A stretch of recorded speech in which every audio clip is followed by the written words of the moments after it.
occupy your mind. In psychological terms, this is called the divided soul.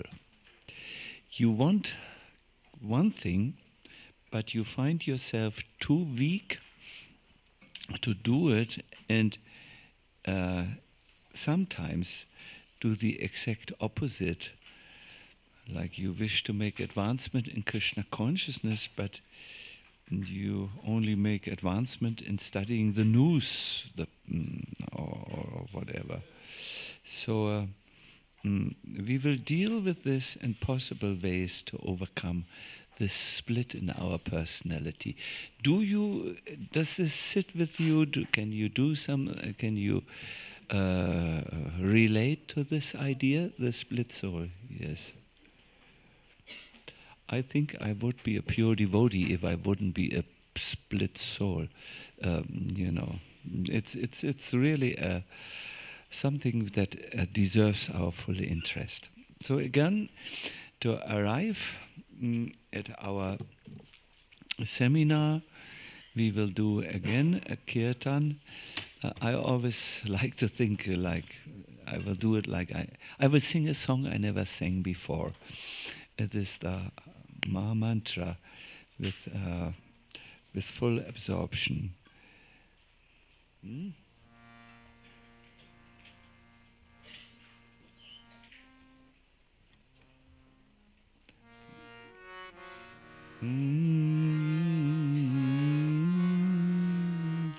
Why not this? Hare Krishna, Hare. Yes, it's like talking to Krishna, this melody. Again, let us apply what we have learned. We will sit straight for a moment. We will collect our mind.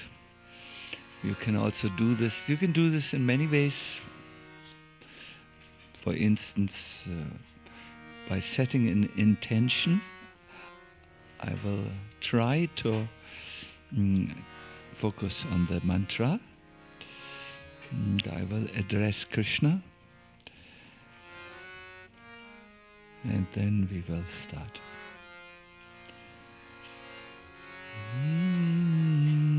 Om Vishnu Padaya Krishna Pastaya Bhutale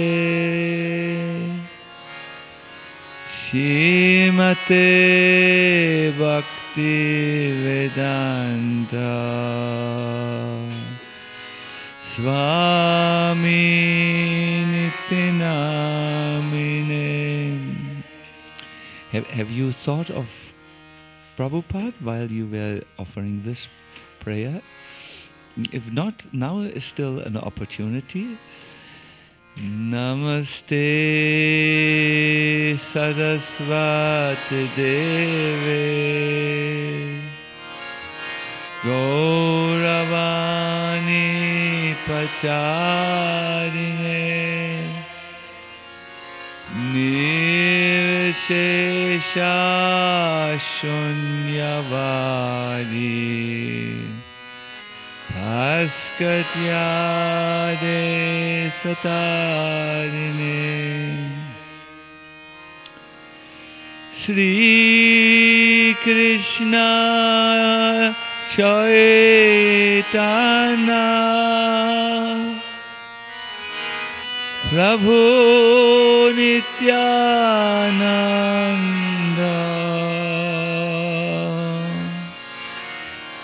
Shri Advaita Gadadhara Shivasari Govaktavinda Hare Krishna Hare Krishna Krishna Krishna Hare Hare Hare Rama Hare Rama Rama Rama, Hare Hare, Hare Krishna, Hare Krishna, Krishna Krishna, Hare Hare, yes. Hare Rama, Hare Rama, Rama Rama, Hare Hare.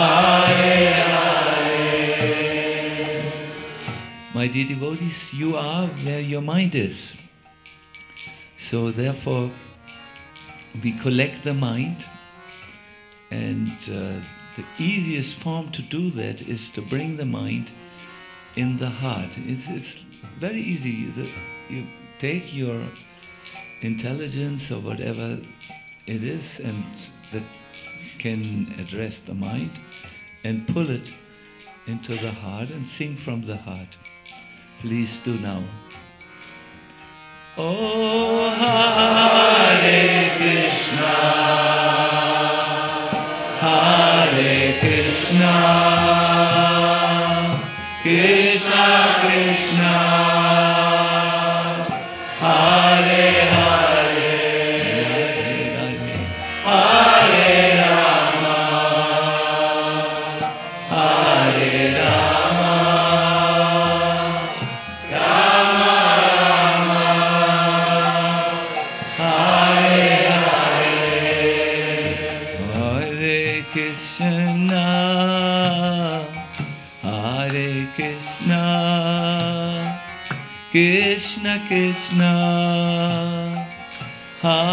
Hare, Hare Rama, Hare Rama, Rama Rama, Hare Hare, Hare Krishna, Hare Krishna, Krishna Krishna, Hare Hare, Hare Rama, Hare Rama, Rama Rama, Hare Hare, Hare Krishna, Hare Krishna, Krishna Krishna, Hare Hare, Hare Rama, Hare Rama, Rama Rama, Hare Hare, Hare Krishna, Hare Krishna, Krishna Krishna, Hare Hare, Hare Rama, Hare Rama, Rama Rama, Hare Hare, Hare Krishna, Hare Krishna, Krishna Krishna, Hare Hare, Hare Rama, Hare Rama, Rama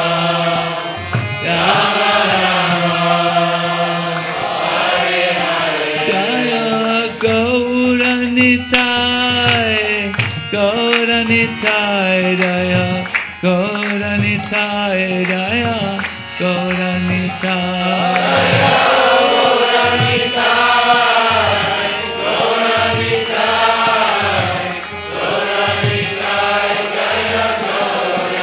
Jaya Prabhupada Jaya, Prabhupada Jaya, Prabhupada Chila, Prabhupada, Prabhupada, Prabhupada, Prabhupada, Srila Prabhupada.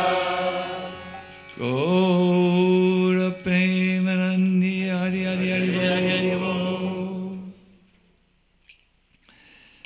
So, Hare Krishna. I think the phenomena of the divided mind is something that appears in all spiritual traditions.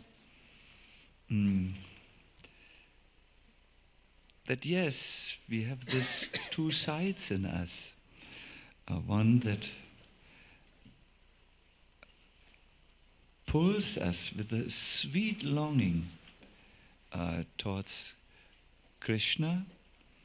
This voice becomes very loud often when we feel that the world cannot satisfy us.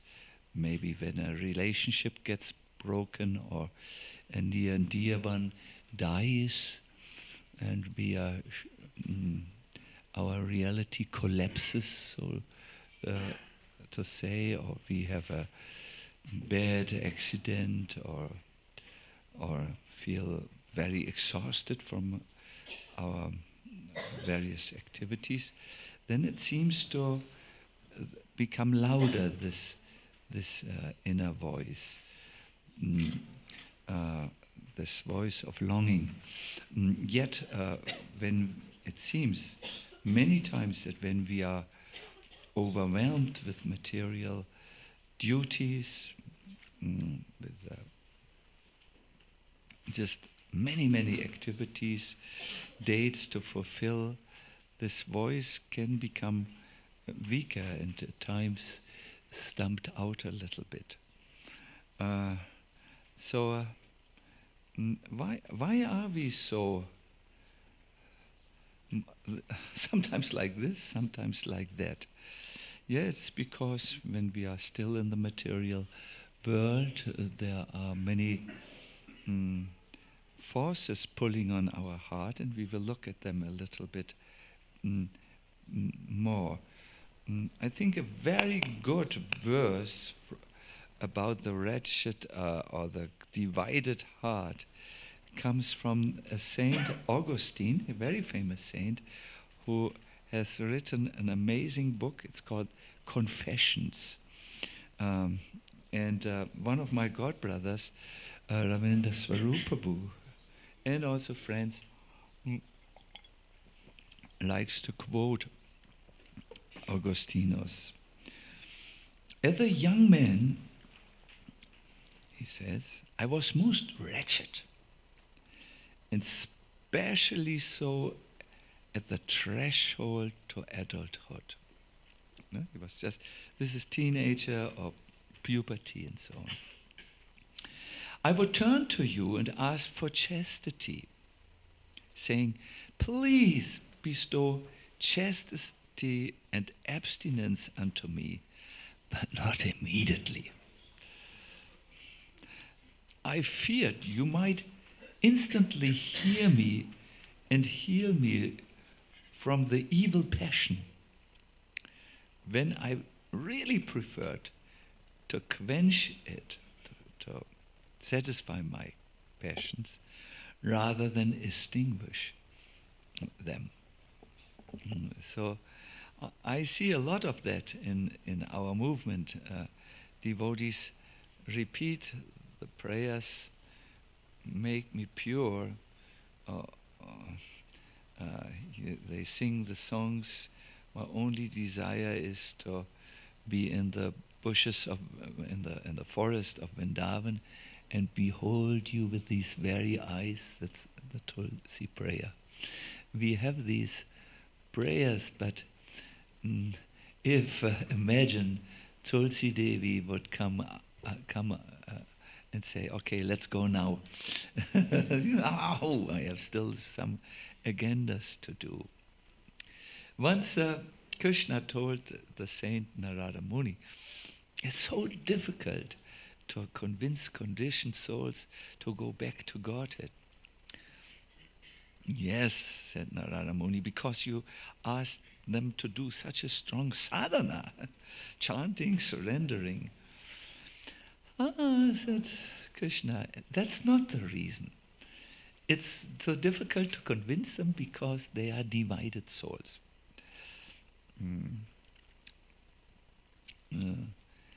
You should now go and find someone, and you can tell them you can go back to Godhead without any sadhana. Oh, said Narada Muni, that will be very simple. Yes, and he went to Gujarat. Oh, Gujarat is of high significance in our movement.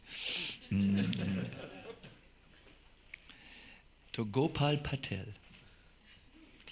And he said, Patel, a Gujarat name is Patel, Paka. Gopal, you can go back to Krishna this very moment. Oh, really? Yes, just come along with you now? Yes. Gopal said,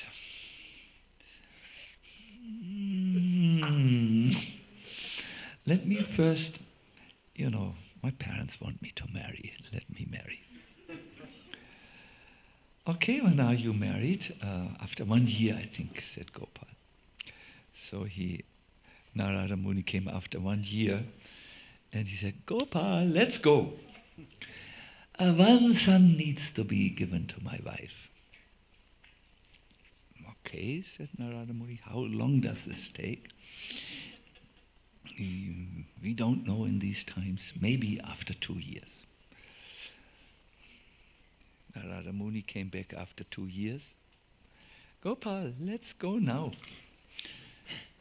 Narada Muni, my son is born, but he needs to become a little older. It's a long story. It takes 5 days to tell it. Finally, Narada Muni comes one day again, and at the door he is received by the wife of Gopal, Patel. She's also Patel.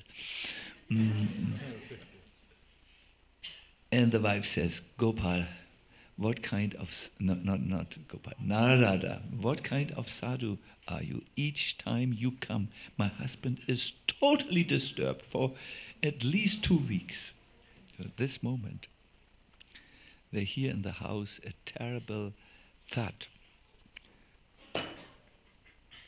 And they run in, and there's Gopal dead on the floor, because when Narada Muni came, he had seen him approaching through the window. At that time, Gopal had hid under the roof.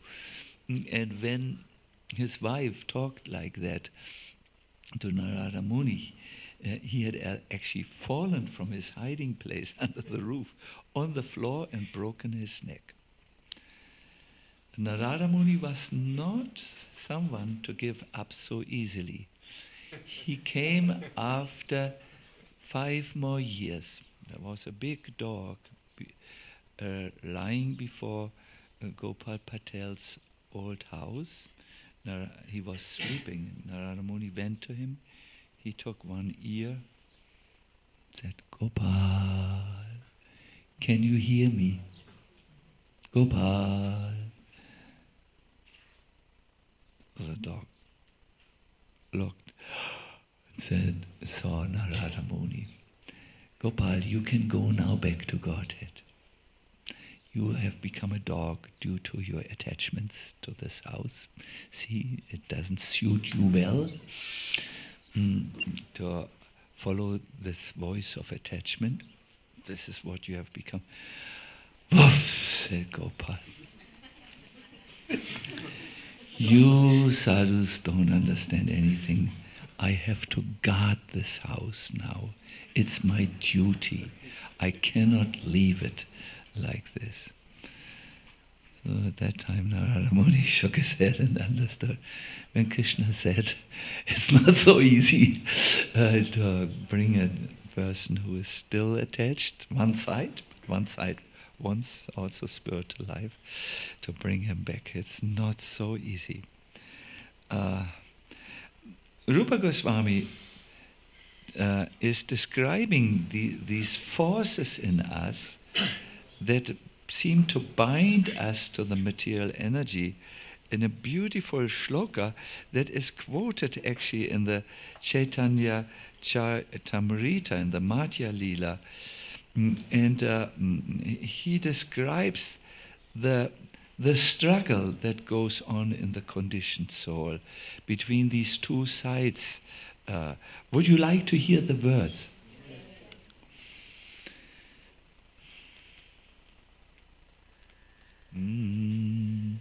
Kamadinam katina katida palita dunideshas tesham jata mayina karuna natrapa no pashanti utsrit yaitannatu atajadu patisampratam lapta buddhi tvam ayata sharanam abhayamang niyong shvatmadasye. Here a devotee is exasperated. Exasperated means he's a little fed up with himself. He says, "Oh my Lord, when I come before you, I have to say that there is no limit to the unwanted orders of lusty desires. I don't want them, but they come up. Although I have rendered these desires so much service, they have not shown any mercy to me. I have not been ashamed to serve them, nor have I even desired to give them up. But, O my Lord, O head of the Yadu dynasty, something has changed recently." So, in the first part of the verse, he describes these material desires that pull him on and on and on. I know in our audience there are devotees who sometimes drink alcohol.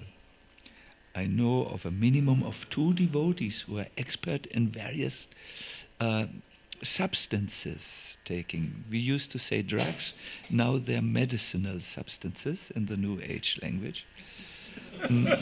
I know that in this hall are devotees who are very interested to fulfill sexual desires of various forms, either directly or on the internet by watching. I know. I will not tell them their names, nor will I ask them to get up and show their face to us, but they are here. So this is, there comes a time when one is ashamed of this. And then there's a change. Oh my Lord, O head of the Yadu dynasty. Recently, however, my intelligence has been awakened. And now I'm giving these desires up. Yes, I say, no, thank you. I don't want to serve you any longer. You are never satisfied with me. You are unkind masters. Due to transcendental intelligence, I now refuse to obey the unwanted orders of these desires. And I now come to you to surrender myself at your fearless lotus feet. Kindly engage me in your personal service and save me. This text was written in the 15th century. I would like to add something to this text, not to complete it or so, but to say, how will it be possible that these good resolutions, which we all do, we have New Year's resolutions, no? Or after doing the kirtan, we say, now is the time, I understood it, I will go forward. My dear devotees, if you want to really give up what harms you, if you really want to become one and not split personality, you most probably need to make a practice out of this verse. You might have to envision 2 things. How will your life be if you continue in the old way? And more important, how will your life be when you start a new way of living? But that's not enough. I'm quoting here our brilliant Maharaj, Keshava Maharaj. You need to then sit down and make a plan. okay, I'm going to do this and that and this. Because if you make a plan with spiritual things, these spiritual things, like for instance, I will meet devotees regularly, will display what is called in psychology a self-efficiency. They will work on their own on you. A plan you need, and then most probably for all of us, we need to have influences from outside that work on us. They say, I have heard a lecture by Jai Shetty, who knows all these things. If you want to come to a new level in your life, associate with those people who do already what you wish to do in the future. Nice point, no? That is very motivating. So yes, here we find the soul who comes to the Lord.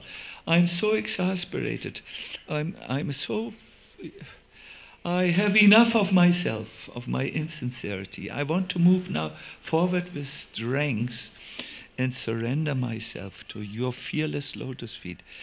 If you have this inclination, make a vision of yourself, envision yourself how you would like to become. Be clear, where would you like to be? What would you like your friends to be? If you are Madhajis are interested in dresses. What is your dress? Maybe you don't like to wear black any longer so much, but more hopeful colors. Very, very precisely you have to think about it, and then it will work. There are many such prayers where a person calls out to Krishna for help, so that he becomes whole and is no longer pulled back by his lower self. A very famous one. Can I tell you another famous one? Then I will stop being so philosophical. Yes? Good. Yuvatinam yata yuni, yunam cha yuvato yata, mano biramate tatvan, mano me ramatam tvayi. The devotee sees that he tries to control his mind by force, but the mind does not react to force any longer. Because often we find what you suppress, that somehow presses you. It begins to move upwards. When you have a crazy little brother and you try to put him in the cellar and lock the door, he will come out when you invited your friends, whom you wanted to give you a promotion to the university because you come from a very good family, want to say this. So when you put parts of yourself in the cellar of your subconscious mind and you press, at one time it explodes into your face, and at the most inopportune time. In ISKCON we call this a scandal. What it really is an attempt to bring something that is there away from the public view, but it comes out. So here the devotees wants that a natural attraction comes, not a suppression. He says, "Oh my Lord, may my mind always find pleasure in you." In the same natural way as the mind of a young girl finds pleasure when she thinks of a young boy.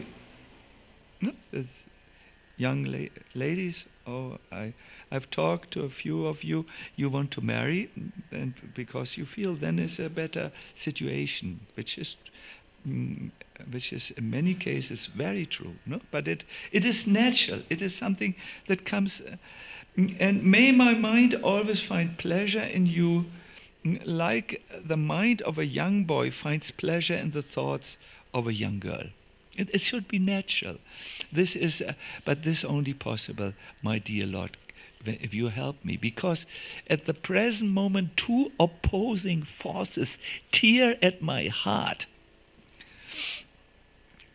my soul wants to become closer to God. I want to cry. I want to lead Kiental like Badahari and Radhika Ranjan with full absorption. But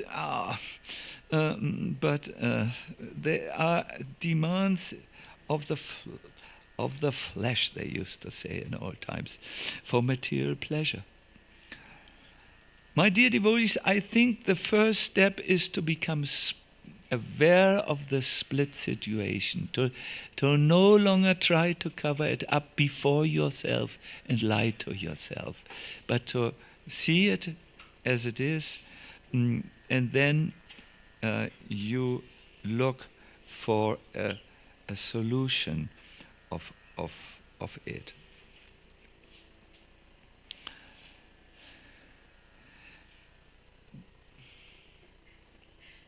The solution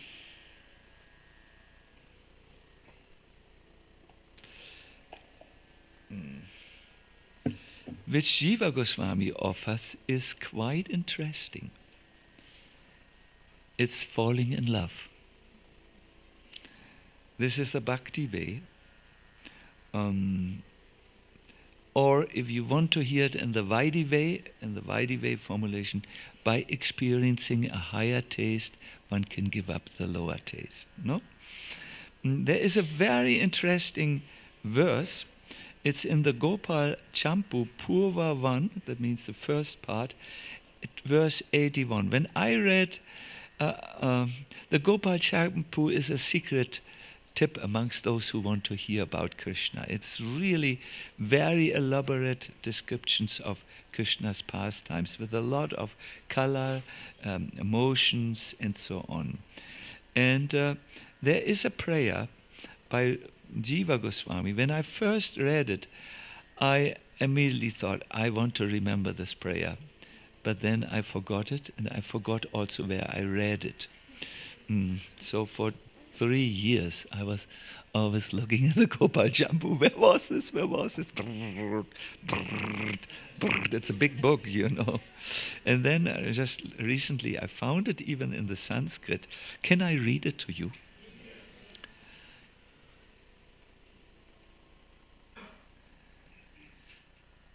Hari Gopak Shonipati Mitunam Chanyet Chatavat Avapaikam Tatat Abhimatam Nandayan Svam Janam Saha.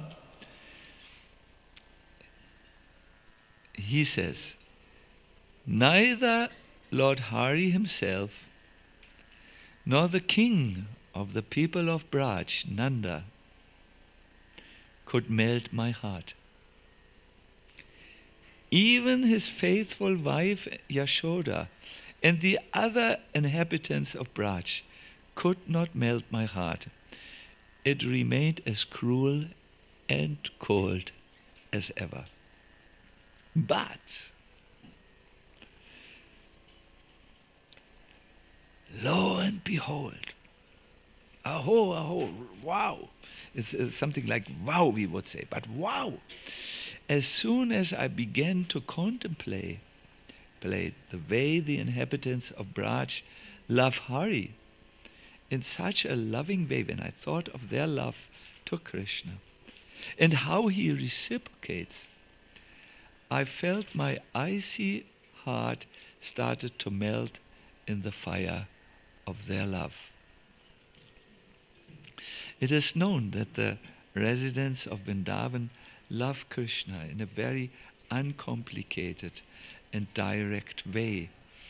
And hearing about this will attract a devotee and so that he understands that there is real love.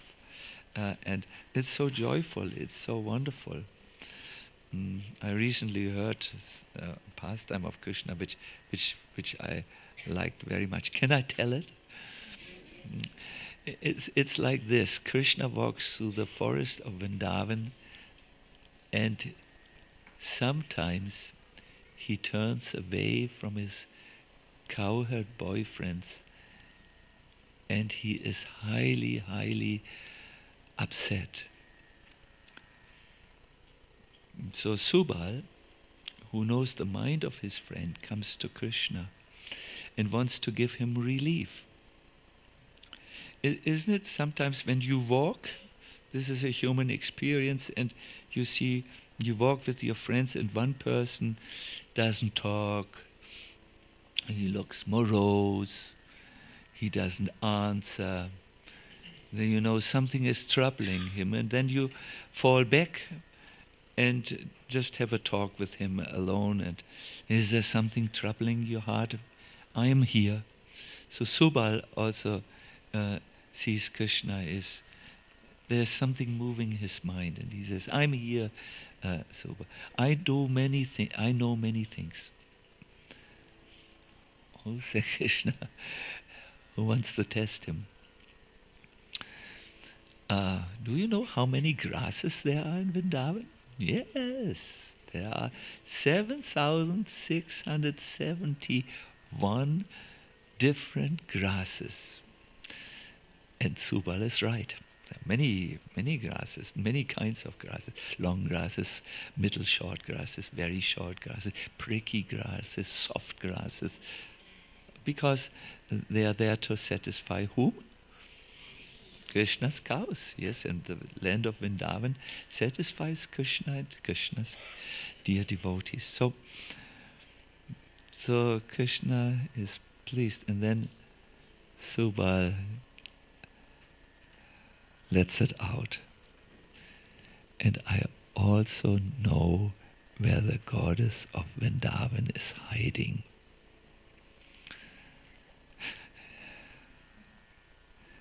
Krishna looks at Subal because Subal, by his love for him, has read his mind. Krishna was distraught because he wanted to be in the company of Srimati Radharani. So I will abbreviate the pastime. Subal then leads Krishna to the Yamuna, and Krishna finds Srimati Radharani there, and he wants to be alone with Radharani. Therefore he says to the other gopis, your in-laws are there at Govardhan, and they told me they need you desperately. I will bring Radharani home on my own. So and they wander through the forest of Vrindavan. We don't have so much time, but I want to come to the main point. These are called Nikunya gullies. They are like little pathways or streets, you can say, but narrow streets. In German we say Gassen, Waldgassen. Can't tell you in English what it is, and they walk and they very much enjoy. And because these little pathways, they are like labyrinths, Krishna said, wouldn't it be nice to play hide and seek? Look, look. And Radharani looks at him with so much love. She knows that Krishna wants to be alone and therefore hide and seek. And Krishna then suggests, well, what we can do is, I will hide, and then you have to find me, Radharani. And Radha then says, it always has been that way, that we have to find you. This is a little bit ordinary game. I will hide myself in such a way that you will never find me. Oh no, says Krishna, it will be very easy for me to find you. And it's true, once Radharani was hiding in golden lotus flowers, so that Krishna would not recognize her golden lotus face. Can you? Because it looks like a lotus flower also, especially when Radha looks like this. But Radha had forgotten that her breath is as sweet as honey, and when the breath came out, all the honeybees could smell, and they came down to her, enjoying the fresh honey of her sweet breath. And Krishna knew by the line of the bees, there's Radha, and found her. So Krishna said very confidently, it will be very easy to find. So Radha hid, and Krishna, full of eagerness to find Radha, went everywhere in the forest of Vrindavan. He went to the Yamuna, he went to Kandiravan, he went to Bahulavan, Lohavan, every place, but he couldn't find Radha. And out of love, he grew more and more eager and also desperate. Finally, on one of these paths, he sees the most beautiful cowherd boy coming towards him. And Krishna by now has lost his mind. He says, "Can you teach me where I can find Radha?" And the cowherd boy, he looks very effulgent, beautifully dressed, says, "Radha is very difficult to find." Krishna can agree to this. She hides in the waves of the Yamuna. She hides in the fragrance of the flowers of Vrindavan.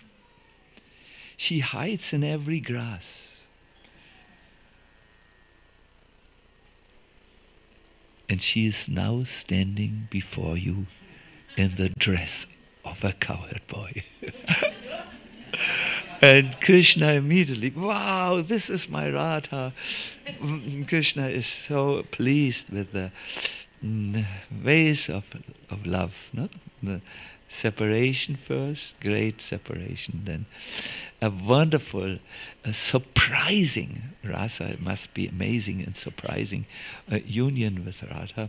So Jiva Goswami says, my heart can never melt, but when I hear how your devotees love you and how you are so happy to receive their love, then even my icy heart starts to melt in the fire of their love. We are going in a certain direction, my dear devotees. I want to now bring to you your attention something which we can call remembering Krishna and remembering Krishna's devotees and their loving interactions. You must know there is one important sadhana, principle in sadhana. You have understood this principle when you do exercises. You have understood this principle when you are eating. But ask yourself, when you hear what is that principle on which sadhana rests, if you have understood it in terms of your spiritual practice. This most important principle, the driving force or heart of any sadhana is yata yatopase tat eva bhavanti. This is from the Upanishads. One becomes what he meditates upon.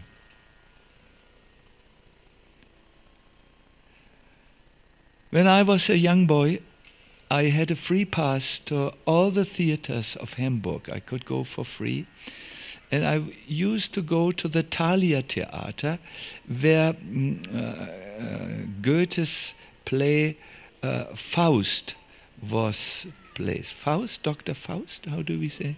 In Dr. Faust, you know.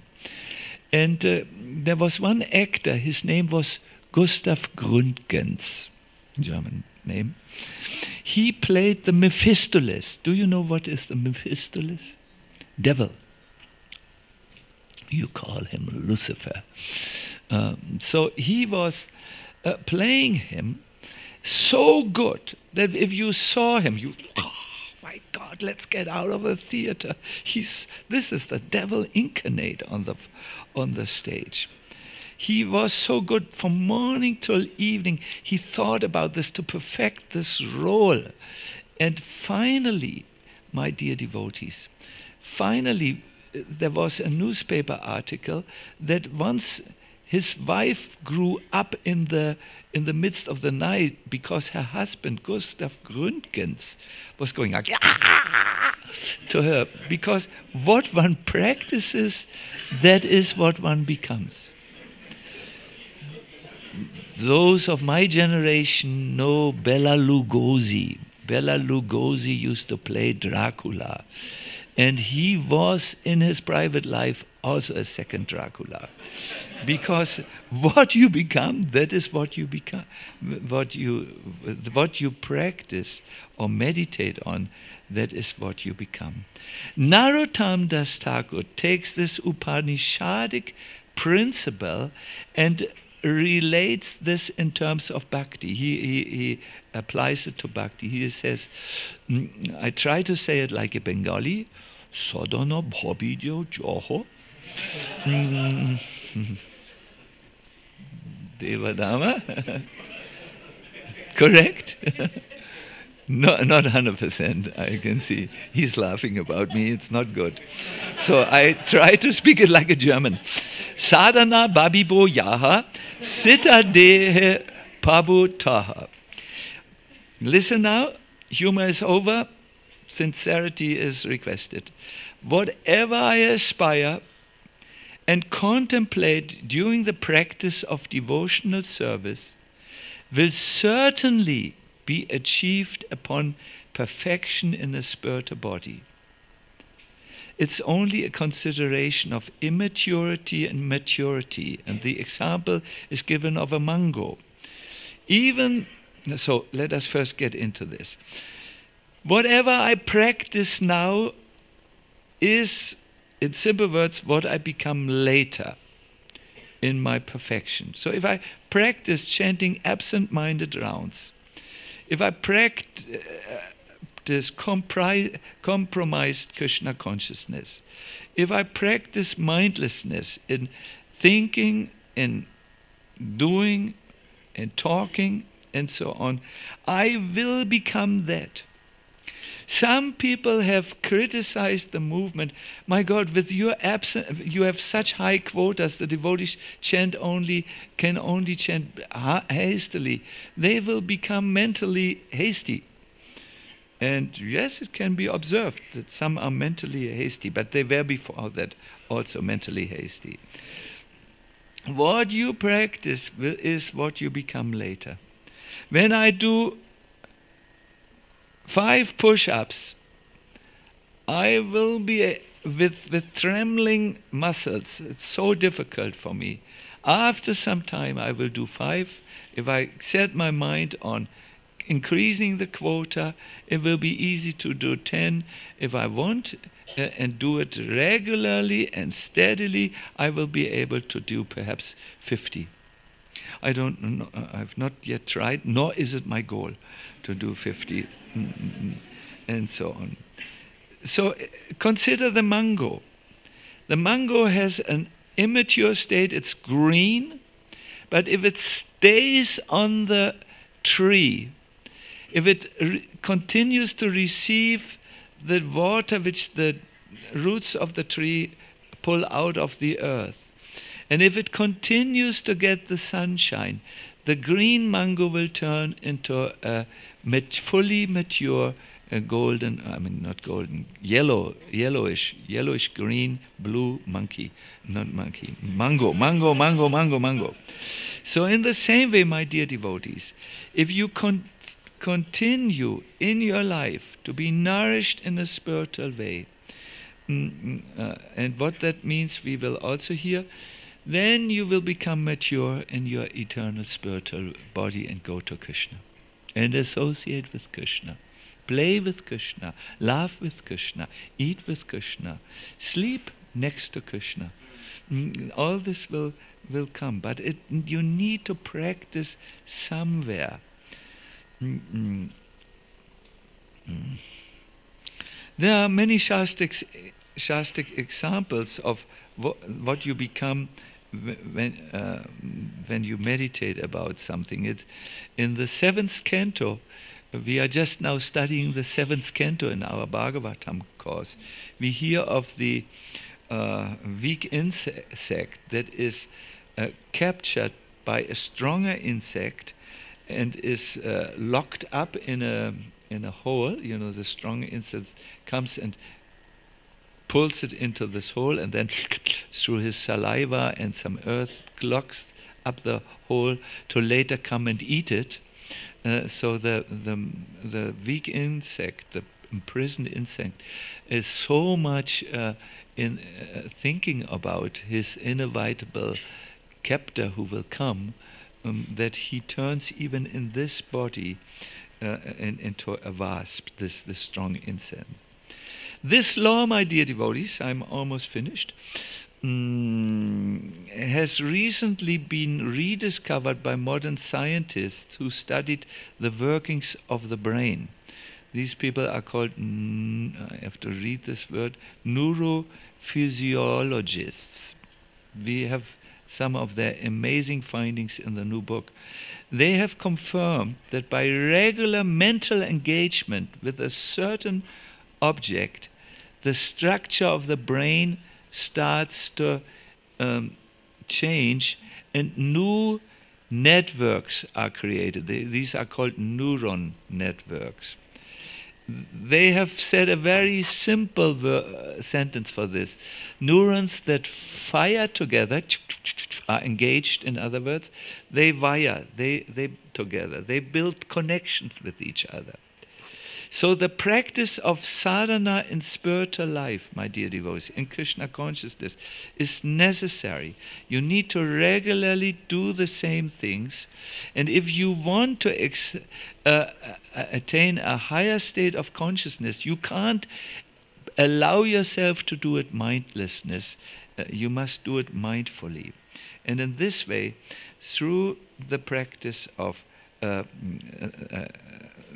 praying with full attention, chanting with full attention, you can actually create a mind that always thinks of Krishna and never ever forgets Krishna.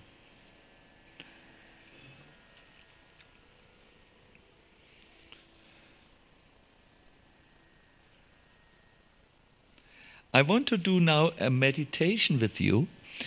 A wonderful image of Krishna we have here a painter who can paint an image of Krishna in 2 minutes. He did it like this.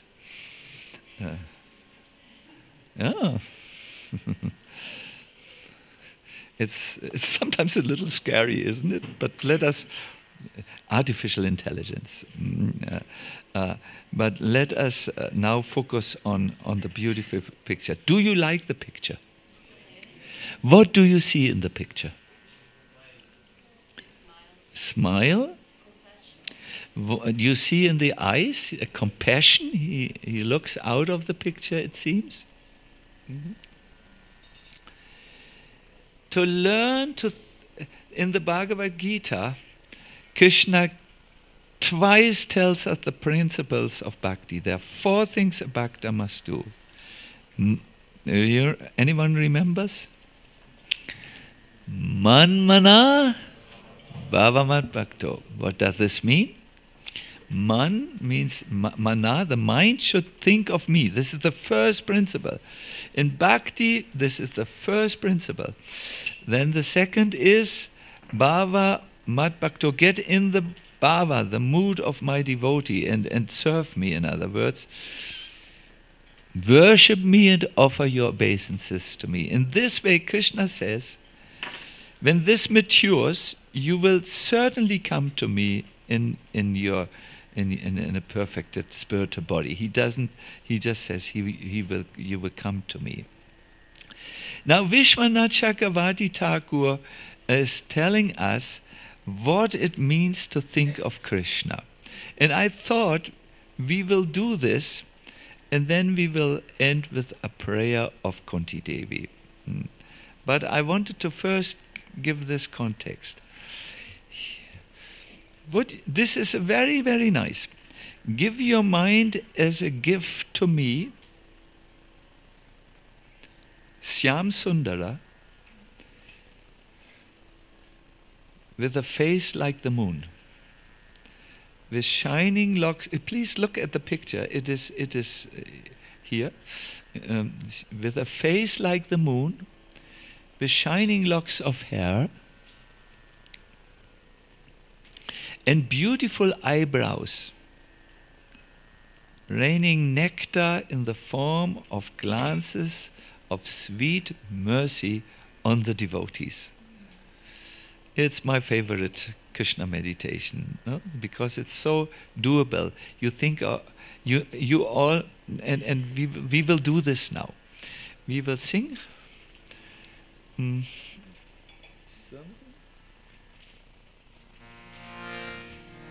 My dear devotees,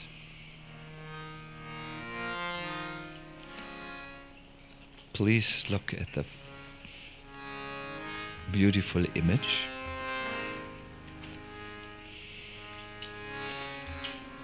We see Krishna's face there. You all have seen the moon in nights when you were up. You've seen the full moon, and you have become pacified seeing the full moon. So Krishna has a face like that moon. We are not yet meditating, we are just looking at the picture. He has shining locks of hair. Even our collective artificial intelligence can't create that, although it was repeatedly asked to do it. But Krishna is more beautiful. He has beautiful eyebrows, yes, and he's raining nectar in the form of glances of sweet mercy on the devotees. Close your eyes now and do your kirtan. Hare Krishna, Hare Krishna, Krishna Krishna, Hare Hare, Hare Rama, Hare Rama, Rama Rama, Hare Hare, Hare Krishna, Hare Krishna, Krishna Krishna, Hare Hare, Hare Rama, Hare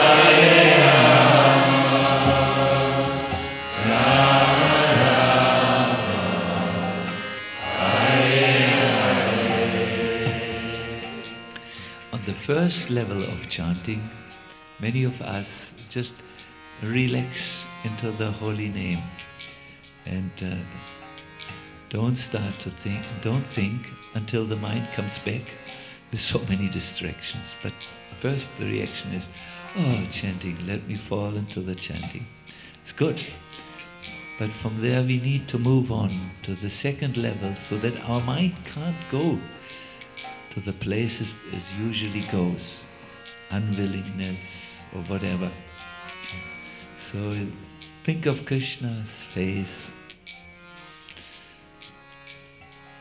It's brilliant. It's framed by beautiful shining locks actually. And then don't avoid his glance, but look at him and you will see his eyes are full of mercy. And chant like this prayerfully. Hare Krishna, Hare Krishna, Krishna Krishna, Hare Hare, Hare Rama,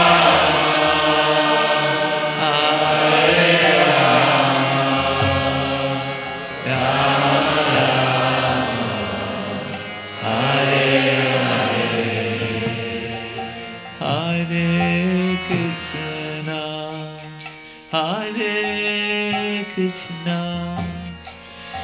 Krishna Krishna, Hare Hare,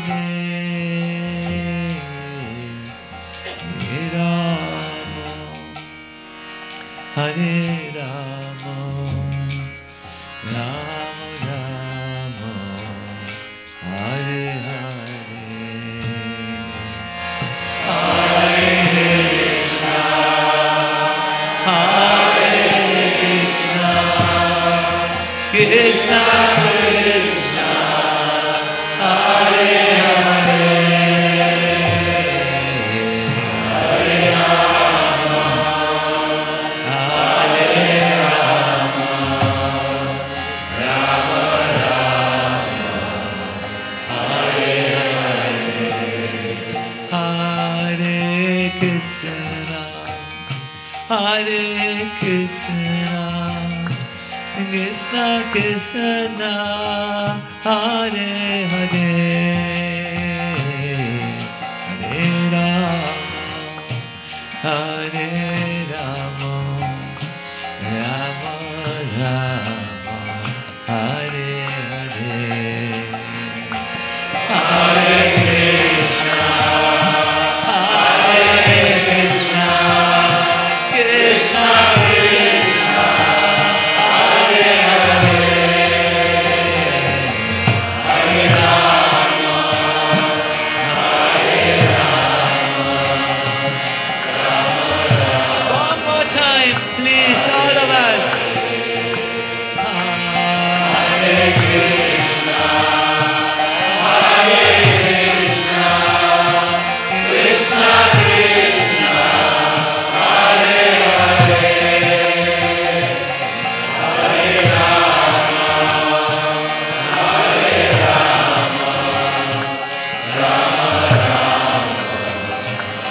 Rama, Rama Rama, Hare Hare, Hare Krishna, Hare Krishna, Krishna Krishna, Hare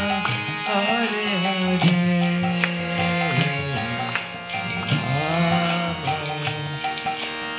Rama Rama, Rama Rama, Hare Hare, Hare Krishna, Hare Krishna, Krishna Krishna,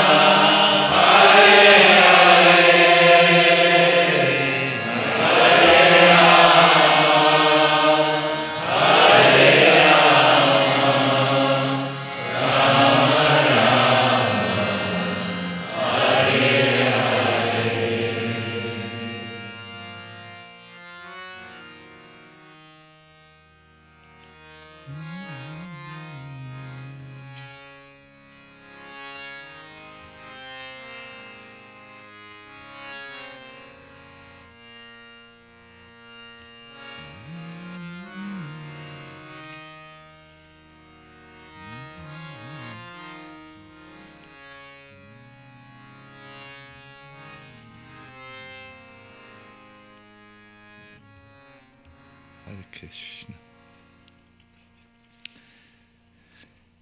Have you sometimes experienced the phenomena that when you chant for a long time, that in the night the mantra goes on? Have you? Can I have a show of hand? I might test you, so an honest show of hand. Yes. What is that phenomena? This phenomena is, by the chanting, your heart has become purified, and you may not go now through the various dreams which you have, which are often reflecting your experiences during the day, but you are actually reflecting the holy name. And chanting is good when it comes to this ajapa japa, no? That is the japa which, or the chanting which you don't willfully will, but it goes on. And it's only possible by the pure heart. So in the same way, my dear devotees, this is a general rule. An impure heart or let us say an agitated heart, agitated by material impressions, will think agitated thoughts or material thoughts, but a pure or purified heart will think pure thoughts. It's a rule, it's a principle. Jiva Goswami describes this principle, and we have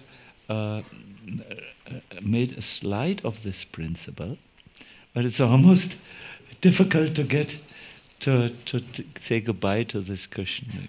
So yes, Krishna is still there in the background. Is it this, Krishna? I can't see it. Yeah. Jiva Goswami says, maybe for a moment we can just take this away, the slide, because you might look at the slide so much and not...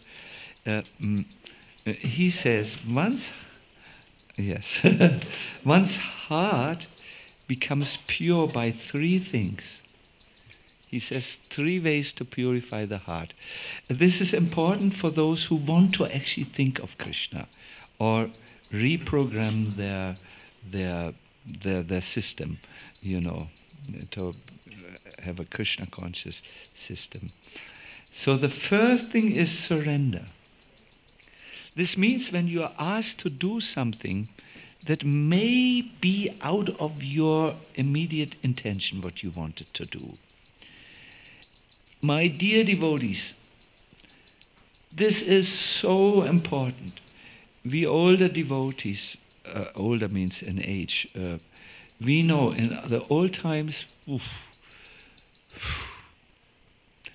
you would always be asked to surrender because our movement was in the building phase. And I do know that our Keshava Maharaj, I'm so impressed by this. He goes every Christmas marathon out and joins the Sankirtan devotees. And I can believe the temperature is hot, not cold in England, icy winds. The food must be different from what you get as a Swami when you visit a temple. Isn't it? And the people may not be so enthusiastically listening to you, to the approach. Take this book, please, as devotees would do. But by this, I want to move now away from Keshava Maharaj, whom I respect so much that I can't continue with this example. But by surrendering, my dear devotees, doing something which you may not ordinarily do. Maybe Keshava Maharaj likes to go on Sankirtan, but for me, the Sankirtan was the greatest surrender I ever did in this life. The cold. And the most important, the coldness in the heart of the people. Oh. During many days, you would find me in the local churches, sleeping in the church benches because it was just too much, praying to, and then I would zoom out again and try, of course. Yes. So yes, so the heart becomes pure by surrender. When you are asked to do something which should make sense also, and you didn't really intend to do it, but you surrender. My dear devotees, we are all now, most of us are congregational devotees, so there will be not so much opportunity perhaps. But also you can surrender to chanting a certain quota of rounds which you have given yourself. Even when you come late at home, or you can surrender by, you want to eat, you're hungry, but you have heard those who eat unoffered food and so on and so forth. So you can surrender to, okay, I offer it, and I offer it nice. I say all the prayers, ring the bell and so on. There are ways to surrender everywhere. The next thing which purifies your heart is serving the devotees, and Jiva Goswami specifies it, who embody truth. They're truthful devotees. No?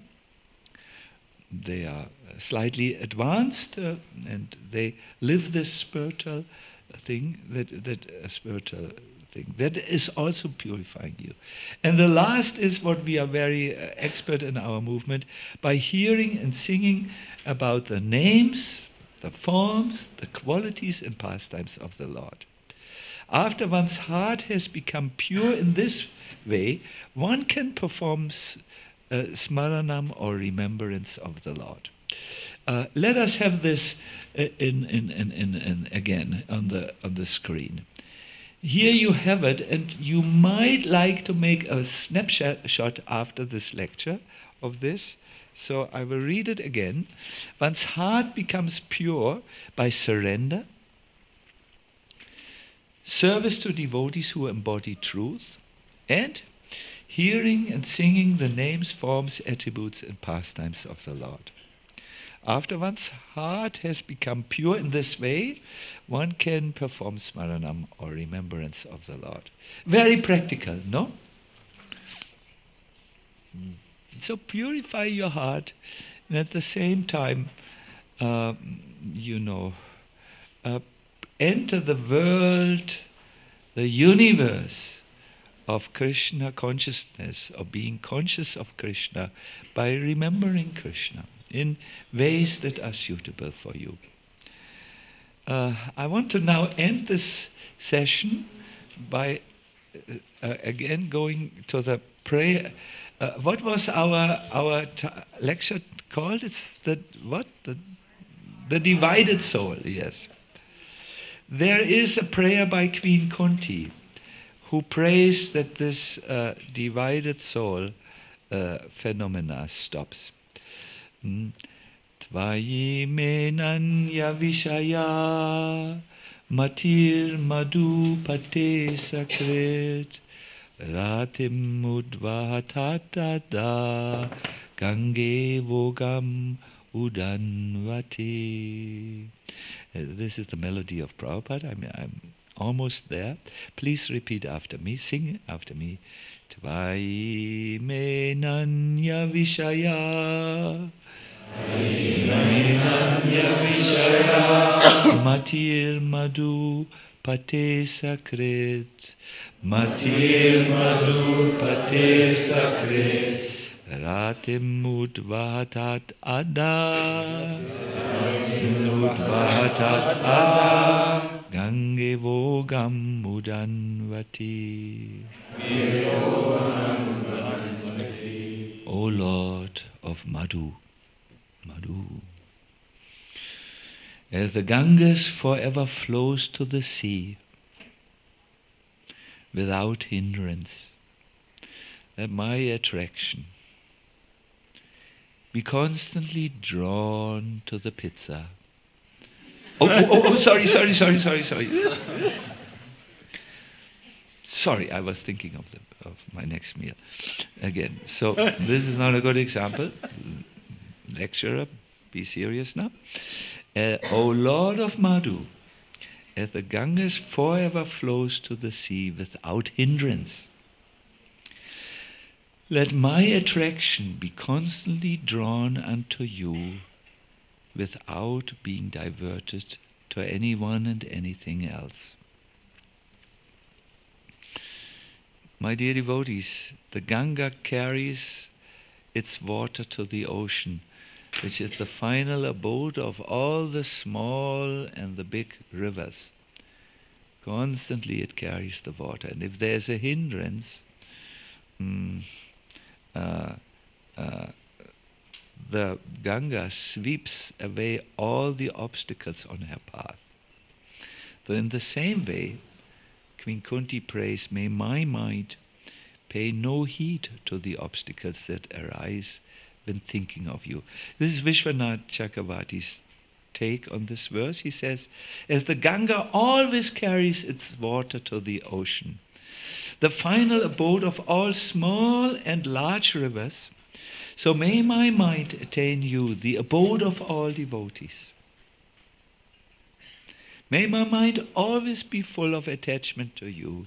And as the Ganga sweeps all obstacles on her path, so may my mind pay no heed to the obstacles that arise when thinking of you. Hare Krishna. So you could see that our prayer session had this had a heart. We did not only hear the prayers, we wanted to find out the heart that drives the prayers. And this heart that drives the prayers is really when the mental functions of the conditioned souls are drawn into the heart, and the devotee prays really from there. And one of the prayers addresses our greatest problem in this material world, in this material existence, our divided mind, which seems to have different interests. We pray to Krishna for help. Please, my Lord, let my mind be drawn unto you. Alone I can't do it. My mind is so restless, and it also carries so many impressions, not only from this life, it carries the impressions from previous lives as well. No? Therefore, my mind sometimes goes where I don't want it to go. My Lord, I know if I would put a loudspeaker on my mind and let all the devotees hear each thought, I would be as red as this carrot beetroot juice in my face. Hare Krishna. So, I have come to the end of this presentation. I thank you very much for listening attentively. I also want to say an excuse. In the attempt to make my talks relevant and to catch the attention of my audience, I may sometimes overdo in my examples. And they may not be pleasing to hear. Please excuse me. It is just a pedagogic means of a poor soul who was born in North Germany, where they talk like this. Hare Krishna. Good. Are there any questions which you would like to ask at this particular moment in time? I will give not a North German answer. I will give a good answer. The first person I saw was you, our philosophical Mataji.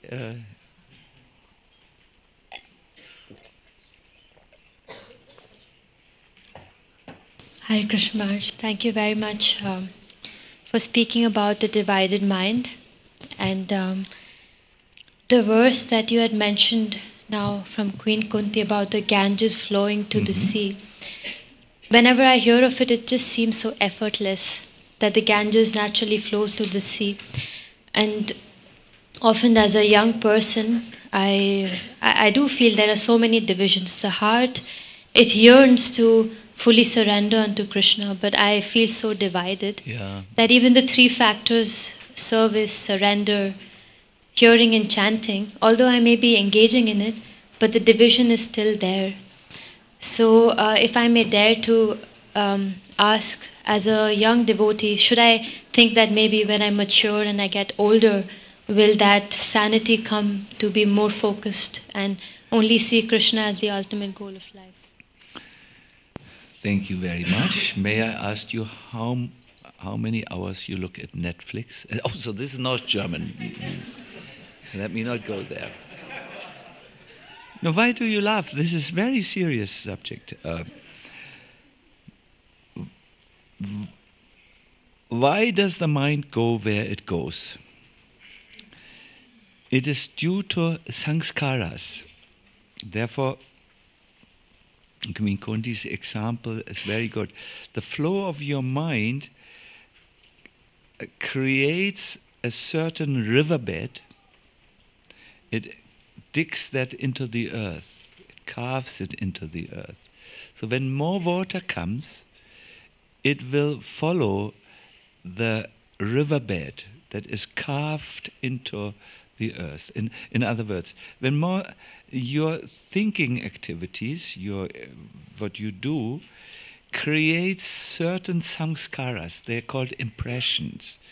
They are as if you imagine the mind like a piece of wax. That's Madhusudan's Saraswati's example. And you now put an imprint in it.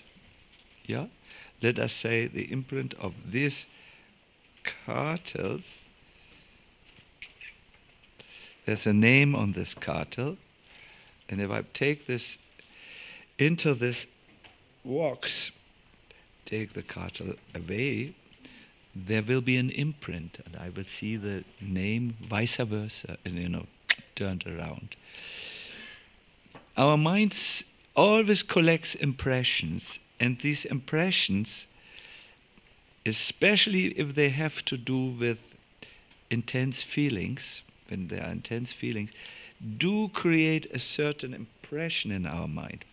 Now, if thoughts come, you will see that they will choose the path of the earlier created impressions and flow in this way.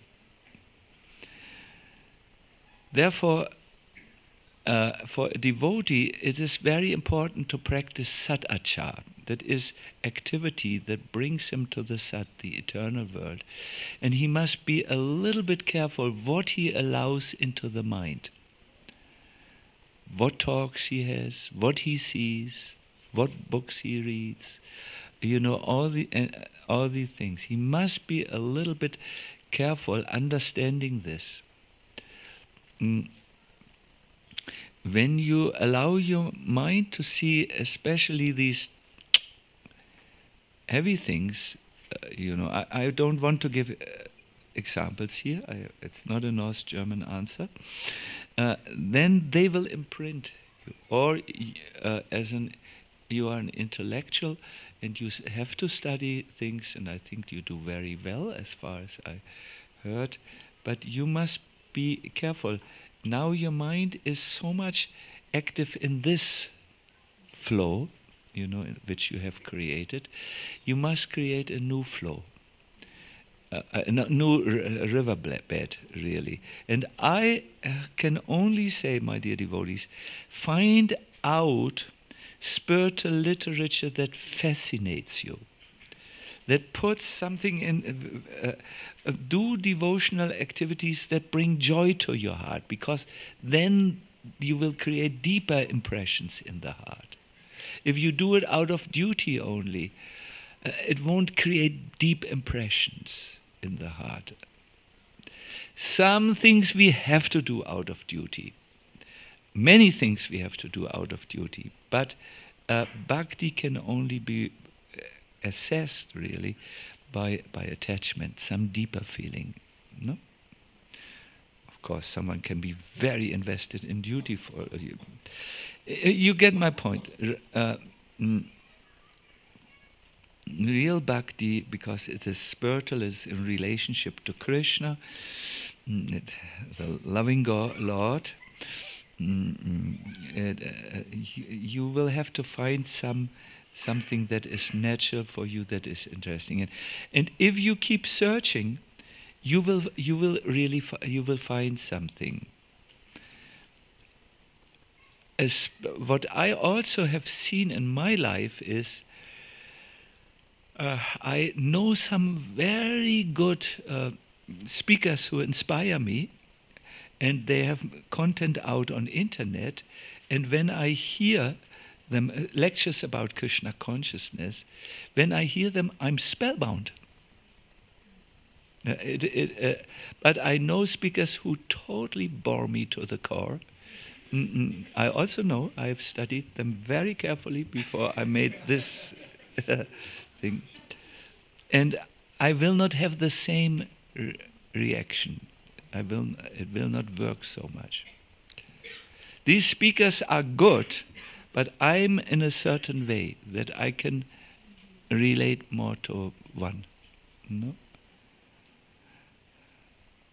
So you have to, but it's a very good question. Yes. I made experiments before I go to bed. I read something violent, and my dreams were in one way, and then I read a prayer, and my dreams were another way. because the mind is like this. If you create something, you know, Mahabharata violence, they really chop off arms and it's described, and wow, you know. I think he was Burishrava, and someone cut out his arm, and oh. And if you see the beetroot juice in your dreams, you know. Hare Krishna. So we must be careful with this. My dear devotees, it's 6 o'clock, and it is my private joy to end on time, because this is extraordinary for me, new experience, very interesting. So I will end here. Also, we will have our concluding evening punctually at 7:30. Am I correct? 7:30. Please be all here. I thank you very much. And if you take only one little point from here and apply it in your life, my lecturing will be successful. Hare Krishna. Haribol.